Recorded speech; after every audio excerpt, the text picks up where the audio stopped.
안녕하세요. 서정교 성도 여러분, 반갑습니다. 이제 벌써 3월도 중순이 지나고 있네요. 이제는 겨울이 끝나고 봄이 온 것 같습니다. 무엇보다 이제 3월이 지나고 4월이 되면은 이 땅 가운데 죽을 수밖에 없었던 모든 생명들을 다시 살리시기 위하여 예수님께서 오셔서 부활하신 부활절이 곧 다가오고 있습니다. 지난 한 해 코로나로 인하여 모두의 마음들이 다 어두워져 있고 지쳐있는 이때에 봄의 소식이, 또 예수 그리스도의 부활의 기쁨이 어떤 새로운 소망이 되는 그런 은혜가 있기를 바랍니다. 우리는 때를 얻든지 때를 얻지 못하든지 여전히 말씀을 배우고 또 말씀으로 성장해 나가야겠죠. 그런 의미에서 오늘 제자반 2단계 12과 우리 안에 계신 성령님에 대해서 함께 나누기를 원합니다. 여러분들은 여러분 인생의 최고의 상담자가 누구인가요? 여러분들 인생에 변화를 주고 어떤 큰 영향을 줬던 어떤 조언자 혹은 조언이 있다면 어떤 게 있으세요? 여러분 지미 카터라는 대통령에 대해서 들어보신 적이 있을 거예요. 그 지미 카터 대통령이 청년 시절에 육군 사관학교에 들어가려고 했다고 합니다. 그리고 이 사관학교 면접을 보는 과정에서 한 면접관이 이 지미 카터에게 이런 질문을 했대요. 당신이 지금까지 최선을 다해서 살았습니까? 근데 이상하게 그 질문 앞에 자신이 선뜻 대답을 할 수 없었다는 거예요. 그리고 돌아와서는 계속 그 질문이 자기 마음 가운데 큰 부담이 되었고 한 가지 결심을 하게 됐다는 것입니다. 나는 언제든 최선을 다해 살자. 그리고 그 마음 가지고 살았던 결과가 자신이 대통령이 된 비결이었다라고 하는 한 인터뷰 내용을 본 적이 있습니다. 그리고 안타깝게도 그는 재선에 실패했죠. 미국에서는 보통 연임을 하는 게 일반적인 대통령에 대한 관행인데 재선에 실패한 것입니다. 어쩌면 그것이 그에게 수치가 될 수 있었는데 그때도 그는 자신에게 이런 질문을 했던 것 같아요. 나는 지금 최선을 다하고 있고 최선을 다하려면 무엇을 해야 되는가? 그 뒤로 그는 미국의 대통령 재선에는 실패했지만 세계 인권과 평화를 위한 대사의 역할을 자처하면서 평생 어렵고 힘든 분쟁 지역에 가서 그것을 중재하는 귀한 일을 감당했습니다. 이처럼 우리 인생에 큰 영향을 주는 조언자 혹은 조언이 있겠죠. 저에게도 그런 조언자와 조언이 있었습니다. 그렇다면 여러분들의 인생에는 큰 영향을 줬던 조언자와 조언은 무엇인가요? 성령님이 어쩌면 그런 분이라는 것입니다. 요한복음 14장 16절부터 17절에서 보면 예수님은 성령에서 이렇게 말씀하고 있죠. 내가 아버지께 구하겠으니 그가 또 다른 보혜사를 너에게 주사 영원토록 너희와 함께 있게 하리니 그는 진리의 영이라. 세상은 능히 그를 받지 못하나니 이는 그를 보지도 못하고 알지도 못함이라. 그러나 너희는 그를 아나니 그는 너희와 함께 거하시며 또 너희 속에 계시겠음이라. 뭐라고 말씀하고 있다고요? 내가 아버지께 구하겠으니 그가 또 다른 보혜사를 너에게 주사 영원토록 너희와 함께 있게 하리니 그는 진리의 영이라. 세상은 능히 그를 받지 못하나니 이는 그를 보지도 못하고 알지도 못함이라. 그러나 너희는 그를 아나니 그는 너희와 함께 거하시며 또 너희 속에 계시겠음이라. 예수님은 승천하시면서 그 즉시 하나님 아버지께 구해서 누구를 보내주시겠다고 약속하고 있어요? 바로 성령님, 또 다른 보혜사 진리의 영을 보내주신다고 말하고 있죠. 이 보혜사라는 말이 헬라어로 파라클레토스라는 단어를 쓰는데 이 말이 돕는 자, 상담자, 위로자, 변호자라는 뜻을 가지고 있습니다. 또 진리의 영이라는 것은 바른 길로 인도할 수 있는 능력을 가진 영적 존재라는 뜻도 있겠죠. 이 보혜사는 돕는 자라는 뜻입니다. 성령을 보혜사라고 할 때는 그가 우리를 돕는 위치에서 일하신다는 것을 의미한다고 할 수 있겠죠. 그분이 우리를 도우시는 예를 한번 들어볼까요? 로마서 8장 26절에서는 이와 같이 성령도 우리의 연약함을 도우시나니 우리는 마땅히 기도할 바를 알지 못하나 오직 성령이 말할 수 없는 탄식으로 우리를 위하여 친히 간구하시느니라 하면서 우리의 연약함을 도우시며 또 하나님께 우리의 문제를 친히 간구하신다는 거죠. 여기 돕다는 말은 우리를 대신한다는 것이 아니라 우리가 할 수 없는 그 연약함 가운데 힘이 되어주시고 길이 되어주시는 큰 도움의 손길이 된다는 뜻이 되겠죠. 성령님을 진리의 영이라고 하는 이유를 또 다음 구절을 가지고 한번 볼까요? 요한복음 15장 26절에 내가 아버지께로부터 너에게 보낼 보혜사 곧 아버지께로부터 나오시는 진리의 성령이 오실 때 그가 나를 증언하실 것이요. 성령님은 어떤 분이라고 말하고 있어요? 예수 그리스도를 밝히 알 수 있도록 예수 그리스도에 대하여 가르쳐 주시는 분이라는 거예요. 그러니까 우리가 성령 충만할 때, 성령과 함께 동행할 때 예수님이 하나님이심을 분명하게 아는 지혜가 생기는 것입니다. 또 요한복음 16장 13절은 그러나 진리의 성령이 오시면 그가 너희를 모든 진리 가운데로 인도하시리니 그가 스스로 말하지 않고 오직 들은 것을 말하며 장래의 일을 너에게 알리시리라. 모든 진리 가운데로 인도하신다는 거죠. 구원을 향해 가는 길, 바른 삶, 천국으로 인도하시는 하나님이 바로 성령님이시라는 것입니다.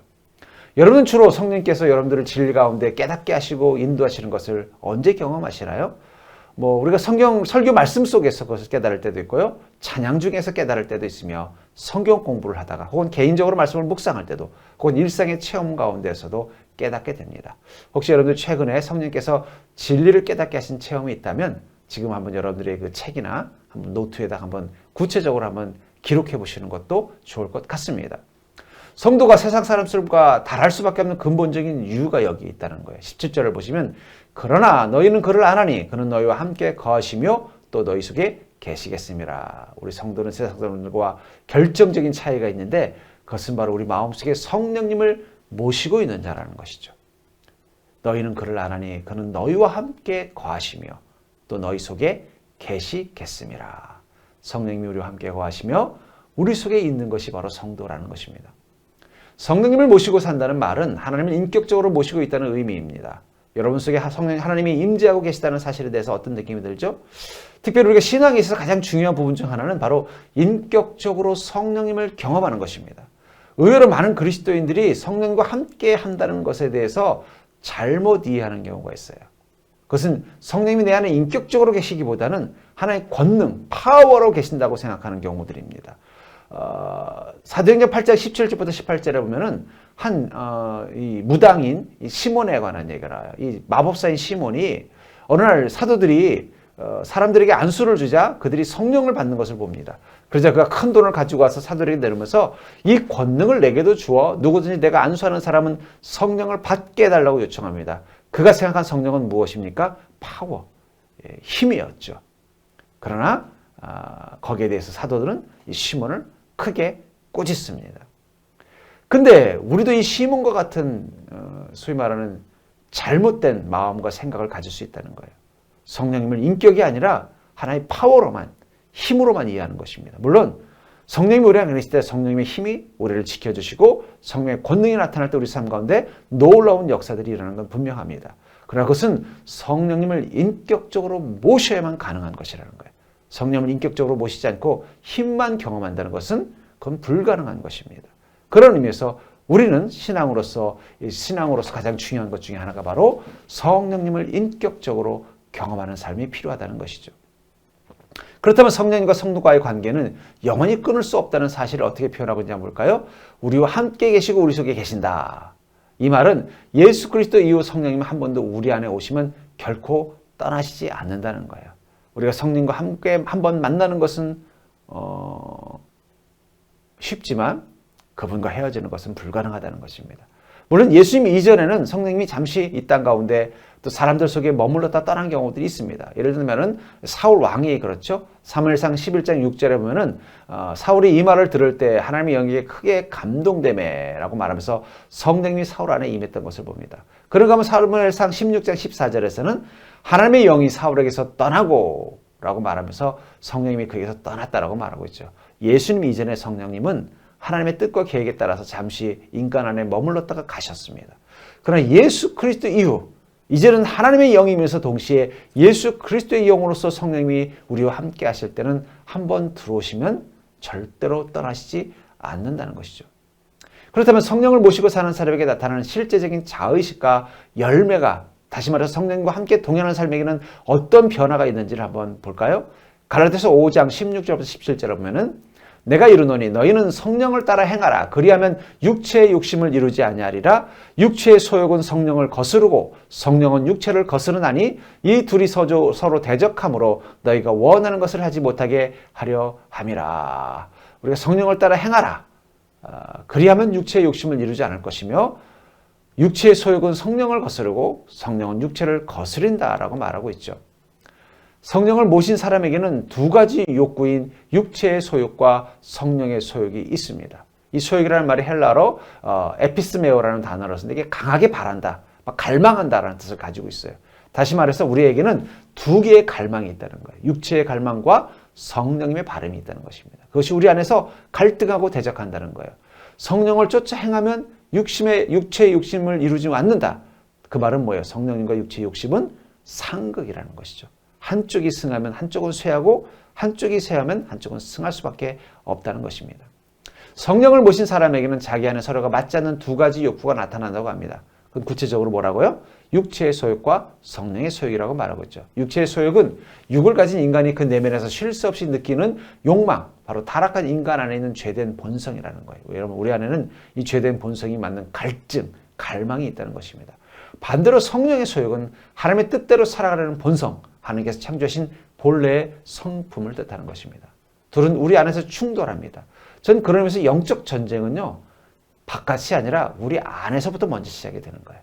이미 가지고 있었던 이 육체의 소욕을 따라 사는 죄된 우리 본성과 우리 안에 거듭나서 성령이 오셔서 성령의 인도하심을 따라 살려는 이 구원받은 이 거룩한 의인의 본성이 우리 안에서 싸울 때 그것은 전쟁이 되는 것입니다.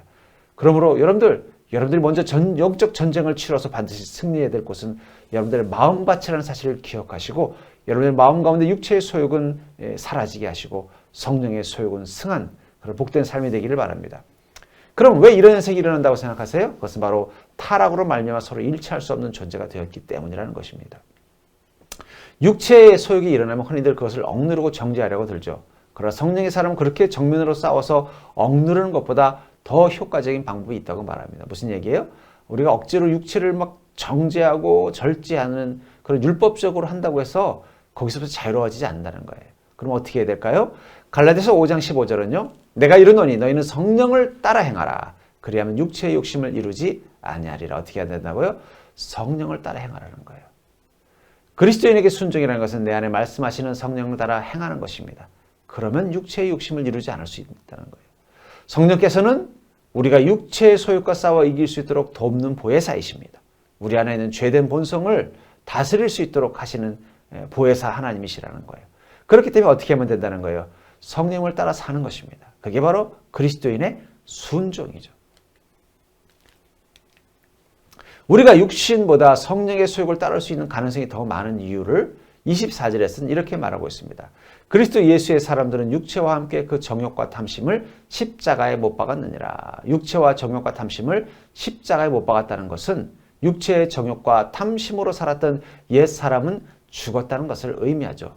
이제 우리는 마귀의 조종을 받는 육체의 종이 아니라 성령님의 인도하심을 받는 의의 종이 된 것입니다.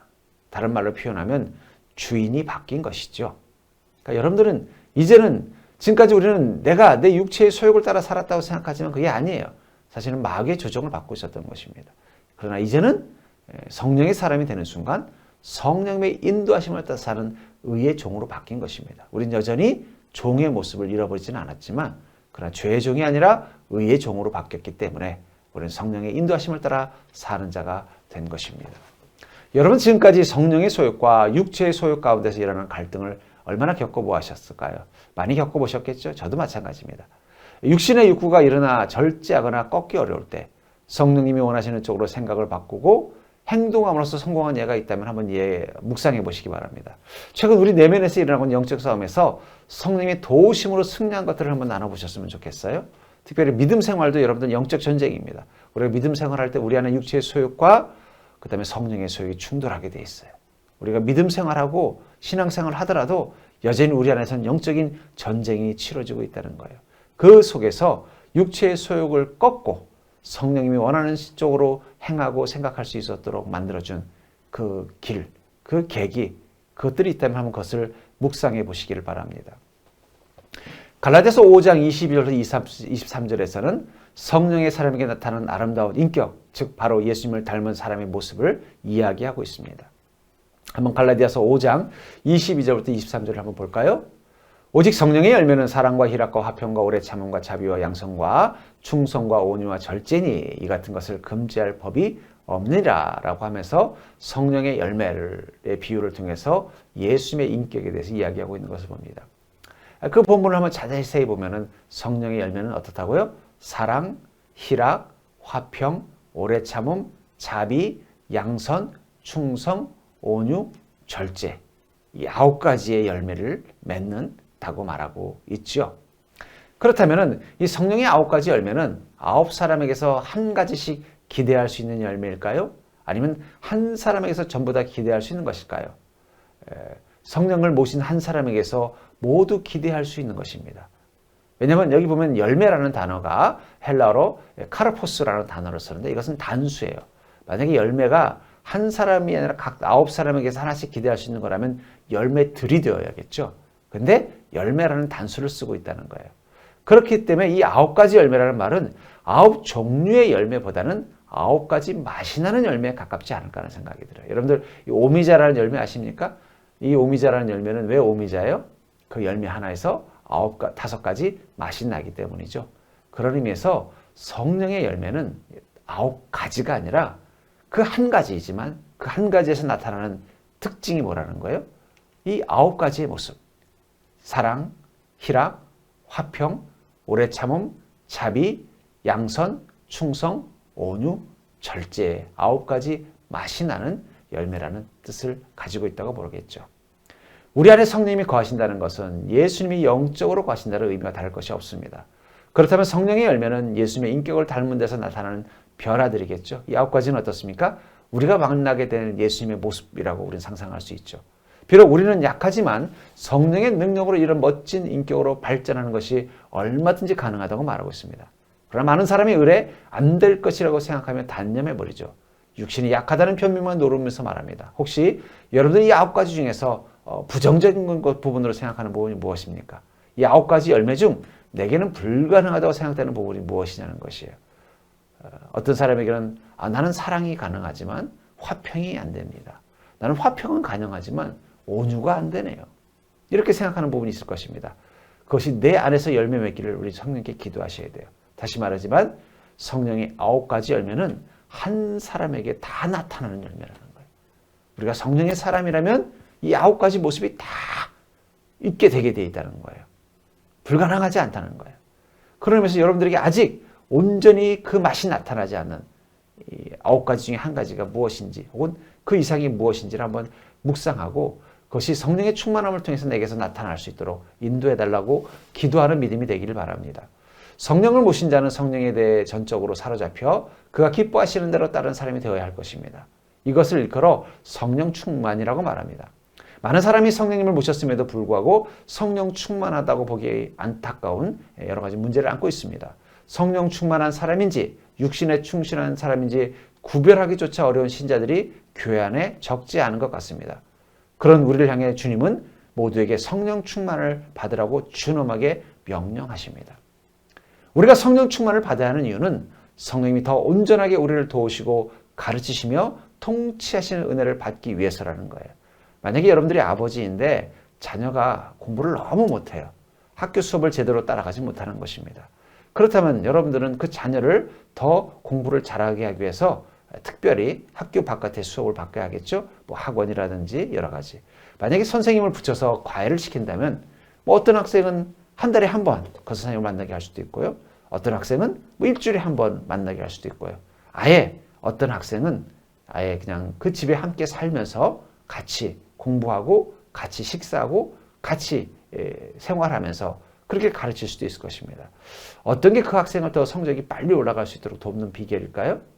아무래도 한 달에 한 번씩 배우는 것보다는 일주일에 한 번씩이라도 만나는 게 낫겠죠? 일주일에 한 번씩 만나는 것보다는 함께 한 침대에서 자면서 같이 공부하는 게 더 효과가 뛰어날 것입니다. 마찬가지라는 거예요. 성령 충만함이라는 것은 바로 가정 과외교사처럼 날마다 내 안에 머물면서 나를 복된 길, 성령의 열매를 맺도록 인도하시는 하나님의 인도하심이 나타나는 그런 삶이라는 것을 뜻하는 것입니다. 그렇기 때문에 여러분들 내게는 성령의 열매가 부족하다면 더욱더 어떻게 해야 되겠어요? 성령 충만함을 받아야죠. 날마다 성령님이 우리 인생의 가정교사가 되셔서 나와 함께 하시면서 나를 가르치도록 도우시도록 요청하셔야겠죠. 그게 바로 성령 충만이라는 것입니다. 만약에 여러분이 성령 충만하다고 보기 어려운 부분이 있다면 그 원인이 무엇이라고 생각하나요? 고린도전서 3장 16절부터 17절은 너희는 너희가 하나님의 성전인 것과 하나님의 성령이 너희 안에 계시는 것을 알지 못하느냐. 누구든지 하나님의 성전을 더럽히면 하나님이 그 사람을 멸하시리라. 하나님의 성전은 거룩하니 너희도 그러하니라. 라고 말하고 있습니다. 또 누가복음 11장 13절은 너희가 악할지라도 좋은 것을 자식에게 줄 알거든 하물며 너희 하늘 아버지께서 구하는 자에게 성령을 주시지 않겠느냐라고 말하고 있습니다.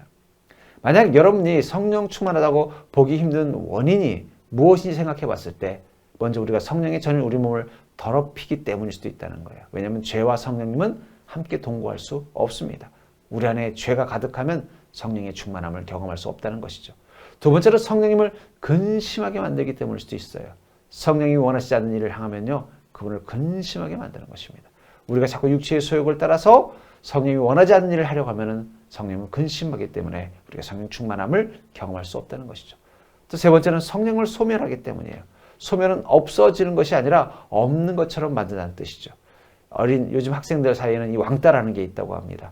같은 반 학생인데 그 학생을 왕따시키면요, 그 학생이 분명히 그 자리에서 수업을 같이 받는데도 없는 애 취급을 하는 게 바로 왕따라는 거예요. 어쩌면 어떤 그리스도인들은요, 성령님이 함께 계심에도 불구하고 성령님을 왕따시키는 성도들이 있는 것 같아요. 그런 이들은 성령 충만하다고 볼 수 없겠죠. 여러분들은 이 세 가지 중에 무엇 때문에 성령 충만하다고 보기 어려운 존재인가 한번 돌아봤으면 좋겠습니다. 오늘 공부해서 여러분들이 특별히 깨달은 것은 무엇인지 한번 고백해 보시고, 나는 지금 내 자신 안에 계신 성령님께 집중하는 성령 충만한 삶을 살고 있는지, 또 성령의 9가지 열매가 온전히 열매 맺는 복된 삶을 살고 있는지를 한번 돌아보셨으면 좋겠습니다. 오늘 배운 이 성령에 대한 교리를 한번 정리해 볼까요? 이것은 그냥 암기하셨으면 좋겠어요. 그리고 좀 궁금한 것이 있으면 따로 우리 교육자에게 물어보시거나 또 다음 성경 공부 과정에 있을 때 한번 또 진지하게 나눠봤으면 좋겠습니다. 먼저 예수님을 믿는 자는 모두 성령을 모시고 사는 자라는 것입니다. 두 번째, 성령이 우리 안에 거하심으로 성령의 소욕과 육신의 소욕에 대한 자의식을 갖게 된다는 것이죠. 세 번째, 성령을 따라 행하면 육신의 소욕은 자연적으로 위축을 당합니다. 네 번째, 성령께서는 우리 안에서 예수 그리스도의 인격을 형성하는 열매를 맺게 하십니다. 다섯 번째, 성령 충만은 성령 침례를 받는 자가 성령에게 전적으로 사로잡힌 상태인 것을 의미하는 것입니다. 여섯 번째, 성령 충만은 반복해서 일어나는 일입니다. 일곱 번째, 성령 충만은 게으름이나 죄로 인해서 상실될 수 있다는 것을 기억하시기 바랍니다. 여덟 번째, 성령 충만은 회개하고 기도하면 다시 회복될 수 있습니다. 우리가 늘 성령 충만할 수 없지라도 다시 회개하고 다시 기도하면 회복될 수 있다는 것이죠. 아홉 번째, 성령 충만은 비상시기에 하나님이 그분의 자녀를 특별히 무장시키는 수단일 때가 있다는 거예요. 우리가 인생의 위기를 겪을 때, 또 세상이 점점 악해질 때 우리는 성령 충만을 통해서 우리를 지킬 수 있는 힘을 경험하게 된다는 것입니다. 열 번째, 성령 충만은 체험을 수반할 수 있으나 그것이 절대적인 요건은 아니라는 거예요. 성령 충만은 인격적인 하나님을 깊게 만나는 것이지 어떤 파워, 능력을 경험할 때만 있는 것은 아니라는 것입니다. 11번째, 성령 충만의 증거를 항상 체험에서 찾는 것은 바르지 못합니다. 그것보다는 오히려 생활에서 나타나는 거룩과 순종, 다시 말해 성령님과 함께 깊은 교제를 하는 그런 은혜를 경험해야 되는 것입니다. 이 제자반 단계를 마치고 나면요, 하나님을 경험하는 삶이라는 또 특별 교제가 있습니다. 그것을 통해서 우리는 성령 충만이 무엇인지를 알 수 있는 기회가 있는데, 여러분들 그 단계까지도 한번 도전해 보셨으면 좋겠습니다. 우리 암송 구절, 오늘 성령님을 묵상하는 두 가지 암송 구절, 로마서 8장 26절과 갈라디아서 5장 22절과 23절을 한 주간 묵상하시면서 여러분들 성령님에 대해서 좀 더 바르게 아는 그런 복된 믿음이 되기를 바랍니다. 오늘도 여러분들 말씀을 통해서 조금씩 더욱더 성장해 나가는 귀한 제자의 삶을 살게 된 것을 축하드리고, 여러분들 이런 때일수록 믿음으로 더욱더 성장해 나가는 귀한 그리스도인들의 또 성도의 삶을 사는 자들이 되기를 주의 이름으로 축복합니다. 우리 또 다음 시간에 뵙겠습니다. 감사합니다.